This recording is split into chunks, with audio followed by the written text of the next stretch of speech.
ভর্তাপ্রেমী বাঙালি আমরা বিভিন্ন রকম আইটেম দিয়ে আমরা ভর্তা বানাতে পছন্দ করি। আর ভর্তা বাঙালিদের অনেক পছন্দের। এজন্য আপনাদের মাঝে কচুরমুখী ভর্তা নিয়ে হাজির হলাম। প্রথমেই দিয়ে নিচ্ছি টালা শুকনো মরিচ, এরপরে এর মধ্যে দিয়ে নিচ্ছি লবণ, স্বাদ মতো। লবণটা দিয়ে শুকনো মরিচটা খুব ভালো করে গুঁড়ো করে নিচ্ছি হাতের সাহায্যে। এই মরিচটা একদম মিহি গুঁড়ো করে নিব। আপনারা আপনাদের পছন্দ মতো মরিচ নেবেন। আমি একটু বেশি নিয়েছি, ঝাল ঝাল করে বানাবো, সেজন্য মরিচটা খুব ভালো করে মিশিয়ে নিয়েছি লবণ দিয়ে।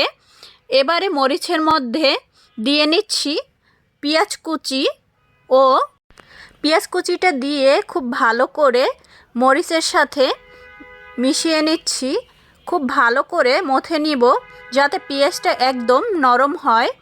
পেঁয়াজটা ভালো করে মাখিয়ে এর মধ্যে দিয়ে নিচ্ছি ধনিয়া পাতা কুচি। ধনিয়া পাতা কুচি দিয়ে নিচ্ছি আমি স্বাদ মতো। ধনিয়া পাতা কুচিটা ভালো করে নেড়েচেড়ে হাতের সাহায্যে মিশিয়ে নিচ্ছি। এভাবে খুব ভালো করে মিশিয়ে পেঁয়াজটা নরম করে নিব। এই পেঁয়াজটা যত বেশি মাখিয়ে নরম করবেন তত টেস্ট হবে। এখন এর মধ্যে দিয়ে নিচ্ছি সরিষার তেল স্বাদ মতো। আপনারা আপনাদের পছন্দ অনুযায়ী দিয়ে নেবেন।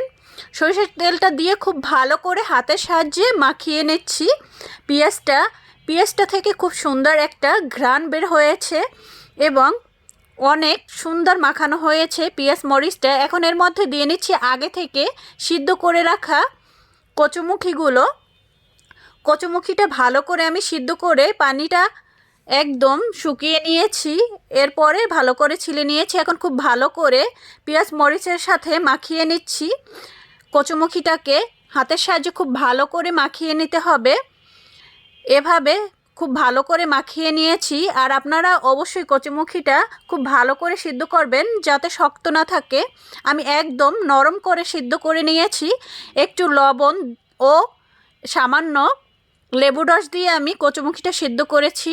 এবারে খুব ভালো করে মিশিয়ে নিচ্ছি হাতের সাহায্যে। এই তো ভালো করে মিশানো হয়ে গিয়েছে এবং ভর্তাটা তৈরি হয়ে গিয়েছে। কে কে কচুমুখী ভর্তা পছন্দ করেন বা কে কী ভর্তা পছন্দ করেন অবশ্যই কমেন্ট করে জানাবেন। আমার তো অনেক পছন্দ। আর এই কচুমুখিটা গরম ভাতের সাথে খেতে অসম্ভব মজাদার হয়। আর আপনারা কে কোথা থেকে এই ভিডিওটি দেখছেন অবশ্যই কমেন্ট করে জানাবেন। আর কে কী রেসিপি দেখতে চাচ্ছেন অবশ্যই কমেন্ট করে জানাতে ভুলবেন না। সবাই ভালো থাকবেন এবং আমাদের সাথেই থাকবেন। ইউটিউব চ্যানেল থেকে দেখলে চ্যানেলটি সাবস্ক্রাইব করবেন ও ফেসবুক পেজ থেকে দেখলে পেজটি ফলো দিবেন। আপনাদের মাঝে দেখা হবে আবার নতুন কোনো ভিডিও নিয়ে। সে পর্যন্ত সবাই ভালো থাকবেন, সুস্থ থাকবেন। আল্লাহ হাফেজ।